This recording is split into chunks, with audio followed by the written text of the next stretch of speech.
so there was 7 of us. 5 boys and 2 girls. Bob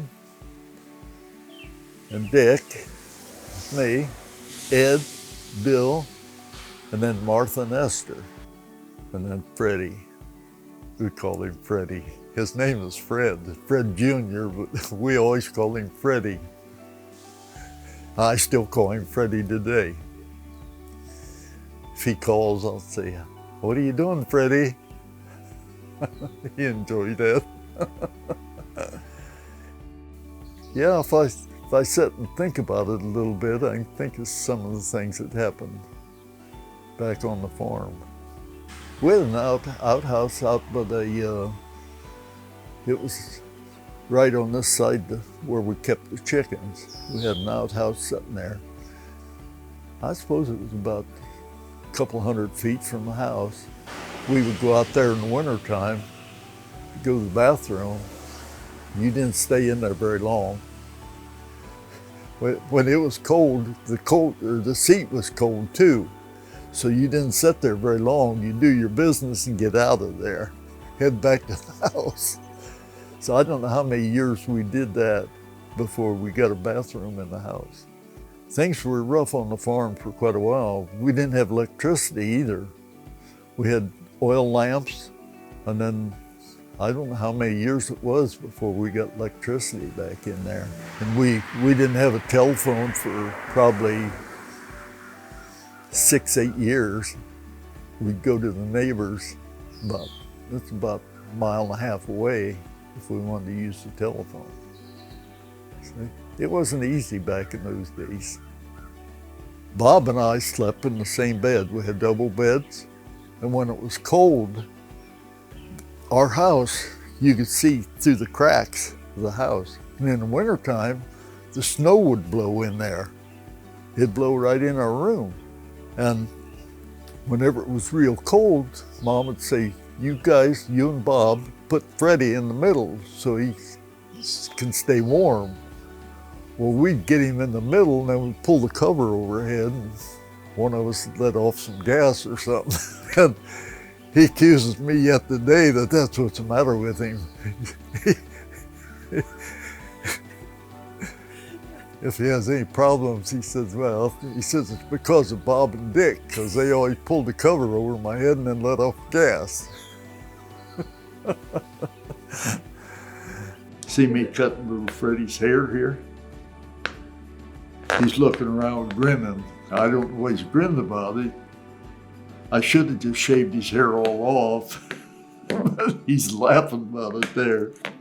We had stove in the living room, and we had a kitchen stove. We burnt wood. That's how we heated the water. It had a boiler on the end of the stove, the kitchen stove, and we'd pour the water in there, heat the water. Then Mom would dump it in a tub. We used that to bathe in. All of us bathed in the same water. Wonder we didn't catch something. I don't know how we got by with that. Yeah, I usually try to get in there first if I could. Me or Bob.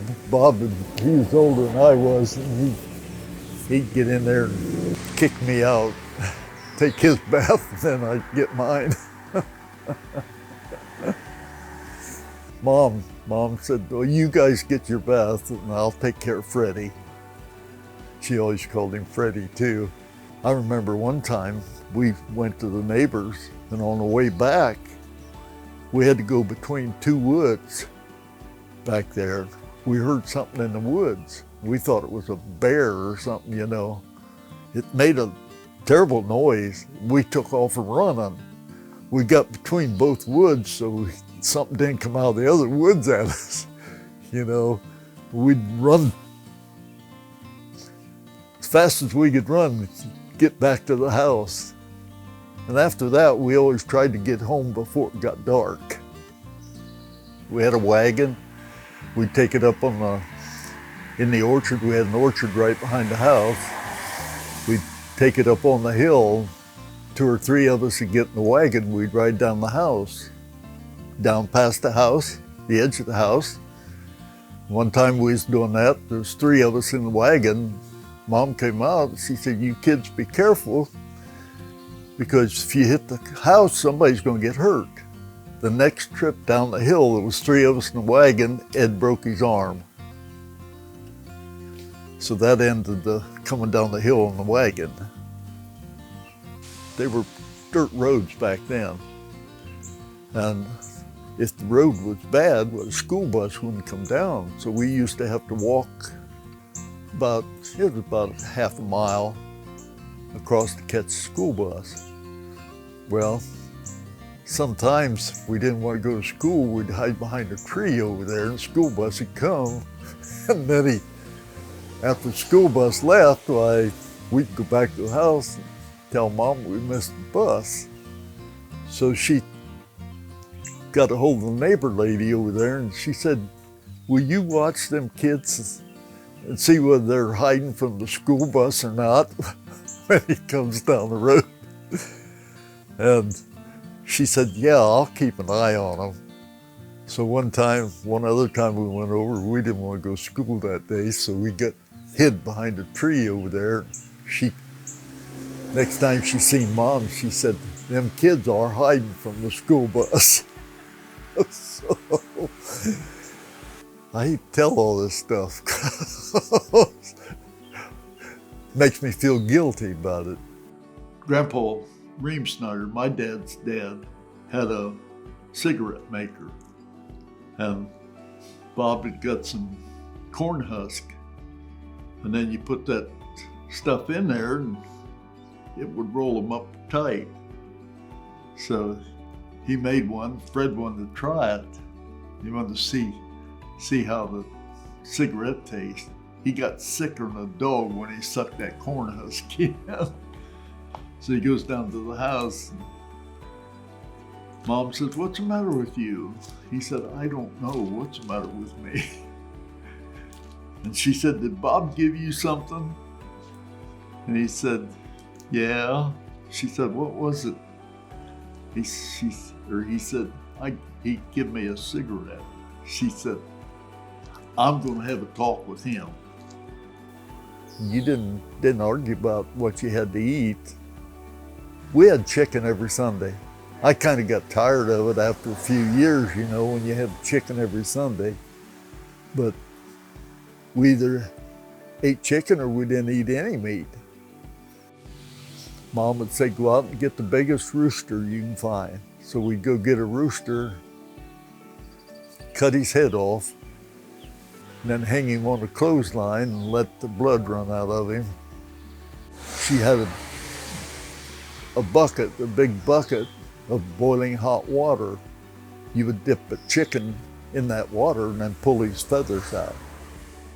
I always liked mashed potatoes and gravy. That was my favorite. We had sweet corn and mashed potatoes and gravy and chicken. She always baked a cake or a pie or something. She had some kind of pudding that she made. It took a while to make it, but it was really good. My mom was a good cook. One time my brother killed a groundhog, and Bob brought it into the house, and Mom fixed it for dinner one day. And we was eating, and everybody, all the kids said, "Well, that's pretty good." And Mom never said what it was, we thought it was a rabbit. Well, we ate it until we found out what it was, and then we wouldn't eat no more of it. Bob said, "Do you know what you're eating?" And we said, "No." He said, "That's a groundhog." So we ain't gonna eat no groundhog. I would eat groundhog if somebody didn't tell me what it was. The meat was good, but I did. Just the thought of it, where it come from. It's hard to remember all that stuff that far back. You get 90 years old and then your brain don't work. You don't pick all that stuff up.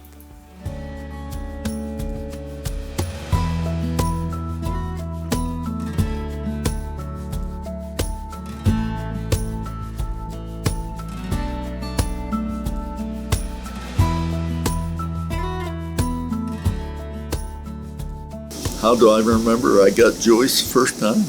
They trapped me into it. It was here in the restaurant. I think she told Mildred, she said, I'd like to go with him. And she said, well, I'll have Virgil get it set up here. He'll ask him to come up to the house. And she said, we'll go out to dinner sometime. So that's how that happened. Yeah, she knew it. She knew it. They told her what they was doing. They was trapping me. They didn't want me to know it, though, till I got to Lexington, because they afraid I wouldn't come up. So she went up with Mildred. They stayed in the house till I got in the car, because maybe they was afraid I'd take off. I wasn't in Virgil's car. Yeah, she kept an eye on me. A lot of times when I come in here, if I was with somebody, she treated me pretty good. One of us order. We got that order. She'd ask the rest of them if they wanted anything. They said, no, not right now. So just as soon as she'd bring that back, one of them would say, well, boy, that looks pretty good. Will you make me one of them? She'd go back and get another one, bring them food. And she asked the other guy at the same time, when she brought his food, she said, do you want a sandwich too? He said, no, I don't think I do. Then about 5 minutes later, he'd say, I think I do want one. So he would order one. So we had to run the table about 4 or 5 times. That's how we tormented her. I think she liked me at that point, because she always looked at me, kind of stared at me. And then it kept it going from then on. That was all before I went in the Army. So I didn't go in the Army till December 55. And then, of course, after I was in the Army, she was working with my oldest sister down at GI. That was after she got out of the restaurant.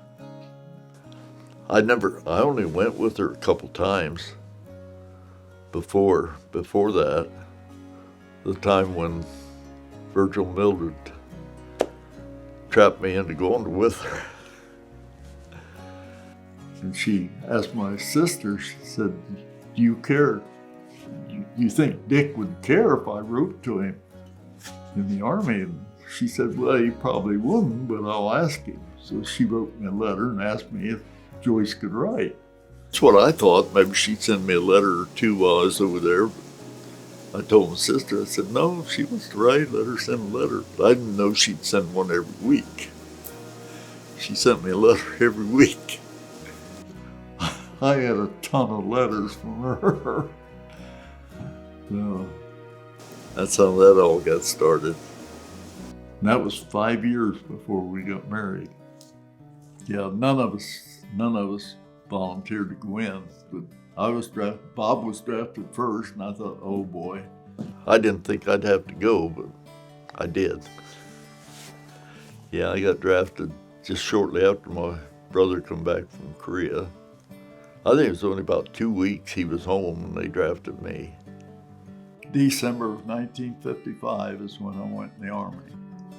First, I got a letter from President Dwight D. Eisenhower.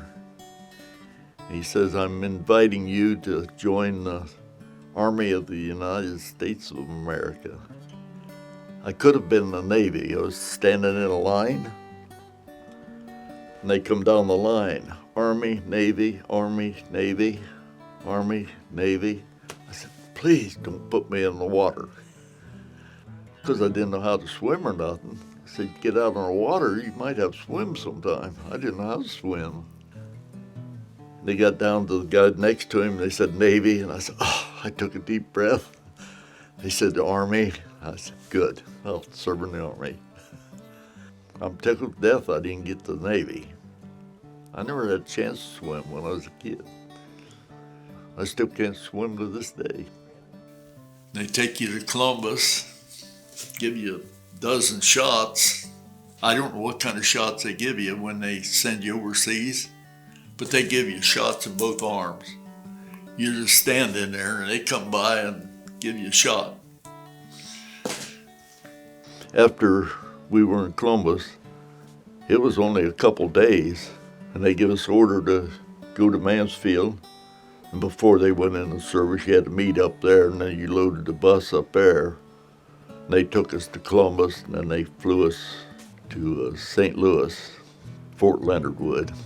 We had basic training for 8 weeks, and we did all kinds of field tests. We'd have to go out into the field. They had it set up where you had barbed wire and stuff across. Well, they get us out there on the ground first, and then they tell us to start crawling. We had to crawl through that barbed wire. Whatever was on the ground, sometimes if it was raining, it was muddy, with the machine gun shooting right over top of your head. I don't know how many rows of machine guns they had set up there.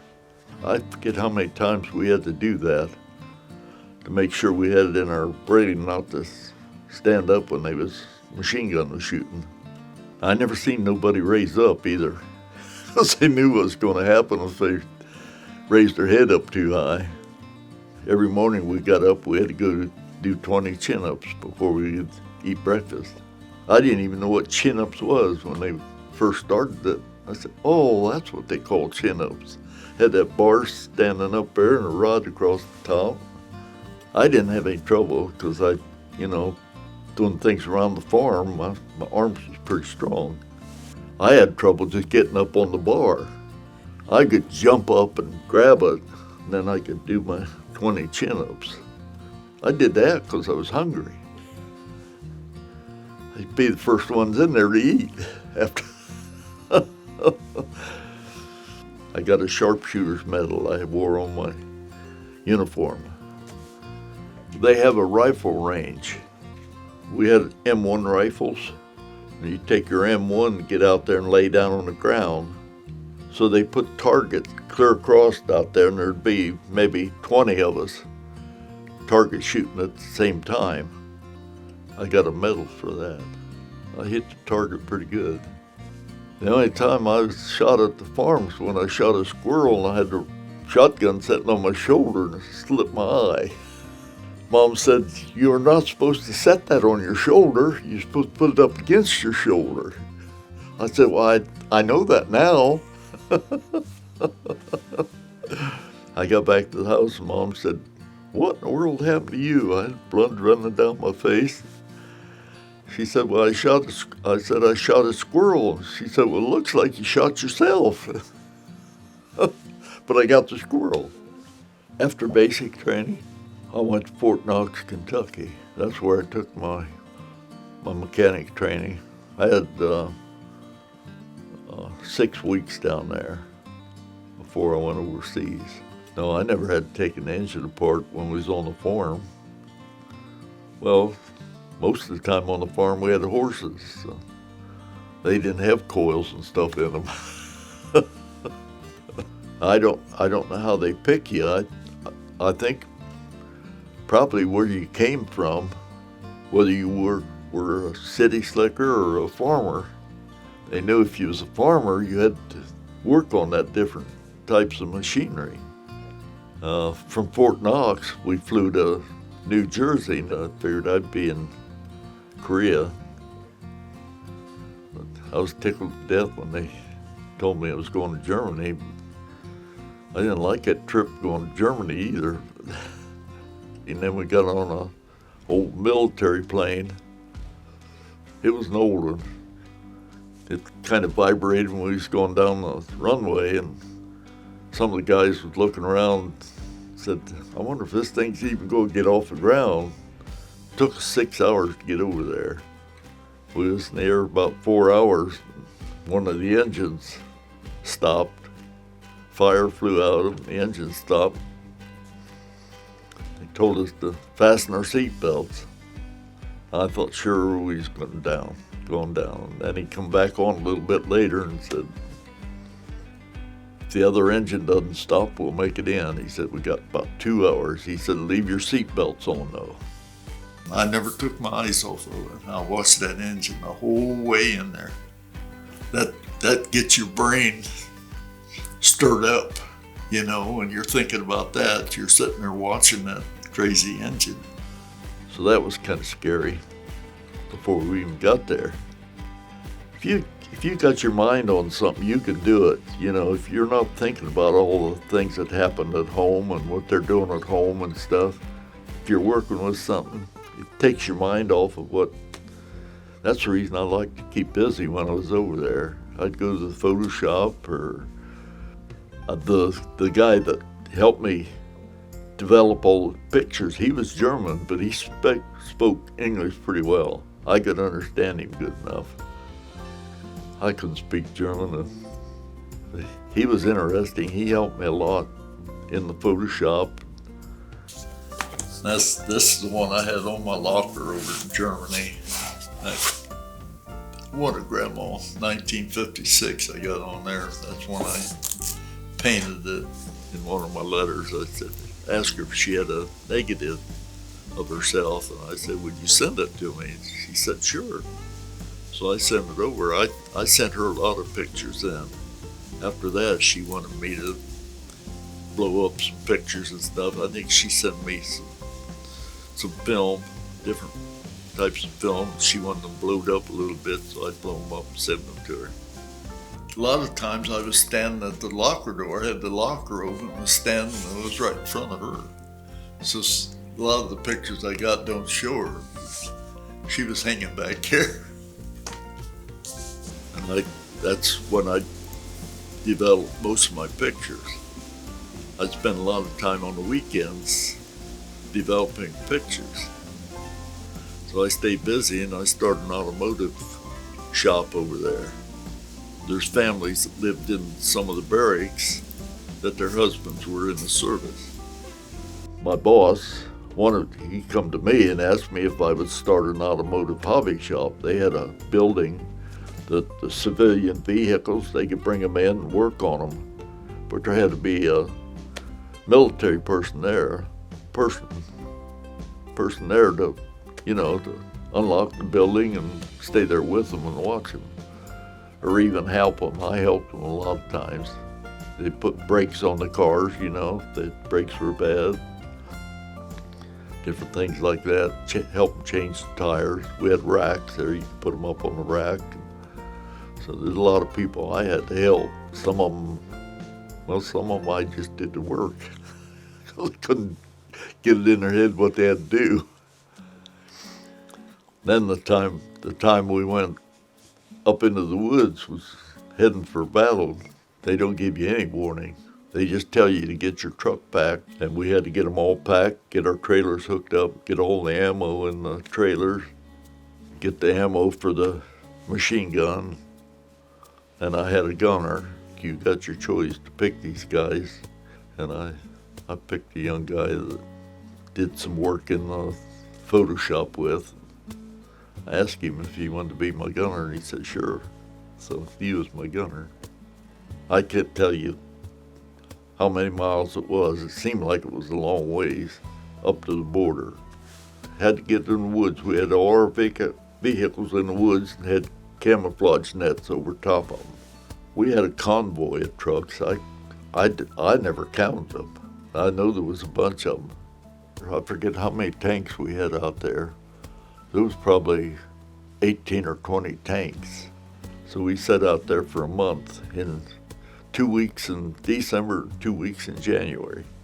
It was cold. You didn't have no hot water out there either. And you shaved, you had to shave, wash. That was the worst part, getting cleaned up. Slept on the ground in sleeping bags underneath them trucks. That was kind of dumb though, because if they'd hit them trucks, we probably got blowed up. We was going up to battle. We weren't allowed to ride home. So that really scared her.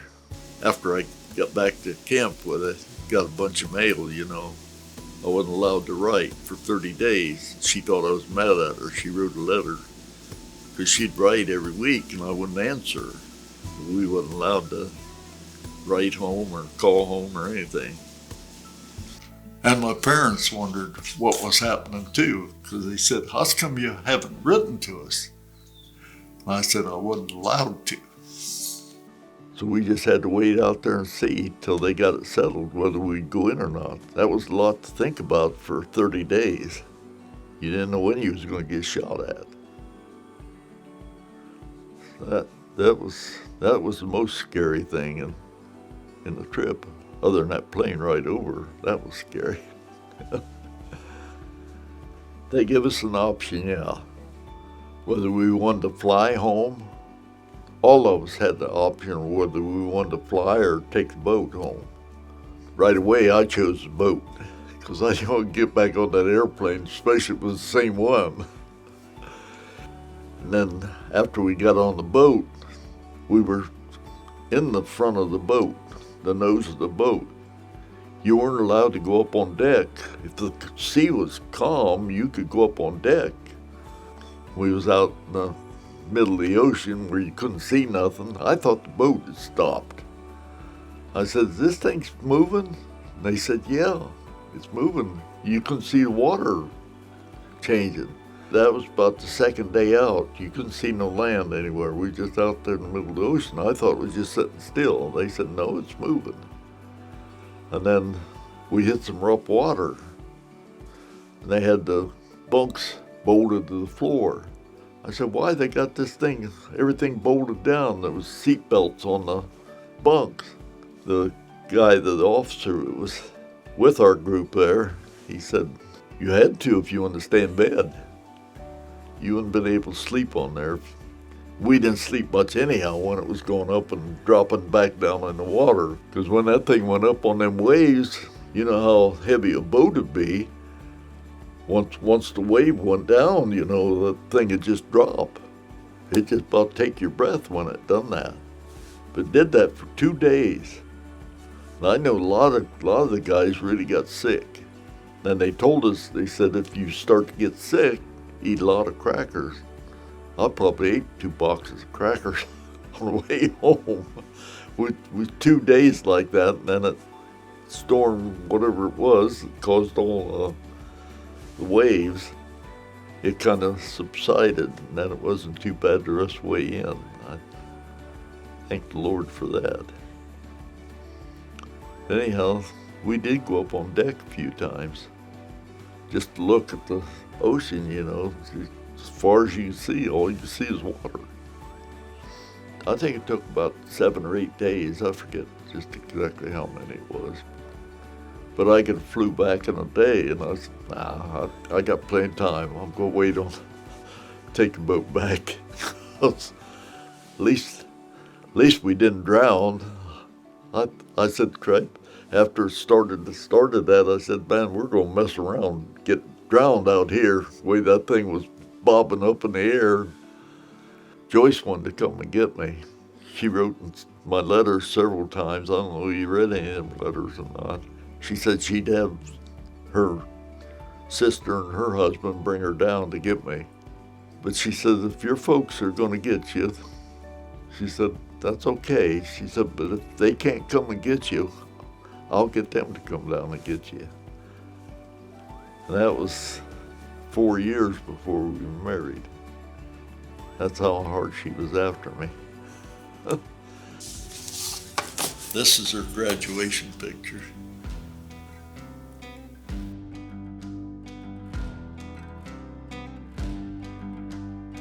This is our wedding picture. April 11th, 1959.